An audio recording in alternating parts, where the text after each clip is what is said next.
క్రీస్తు ప్రభునందు ప్రియమైన దేవుని విశ్వాసులారా, క్రీస్తు నామమున మీకెల్లరకు శుభములు కలుగునుగాక. ఆమేన్. నిజం చెప్పమంటారా? దావీదును మొదట ఇష్టపడిన సౌలు తర్వాత విషపు చూపు నిలిపి చంపే ప్రయత్నం చేశాడు.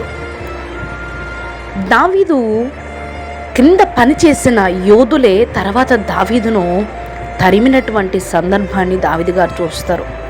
దావీదును ప్రేమించి వివాహం చేసుకున్న మీకాలు తర్వాత మరొకరిని పెళ్లాడింది. విచిత్రం ఏంటో తెలుసా? అప్పుల బాధల్లో ఉన్న అనామకులైన వారు, ఇబ్బంది గలవారు, శత్రు దేశానికి చెందిన వారు దావీదునకు ముఖ్య అనుచరులయ్యారు. ఎవరు ఎప్పుడు అవసరమో వారిని దేవుడే మనకు తోడుగా ఇస్తాడు. అందుకే నమ్ముకోవాల్సింది మనుషులను కాదు, దేవుని మాత్రమే.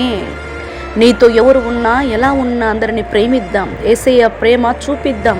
మరి ముఖ్యమైన విషయం, అన్నిటికీ ప్రభువుపై ఆధారపడదాం. అట్టి ధన్యత దేవుడు మనందరికీ దయచేయునుగాక. ఆమేన్.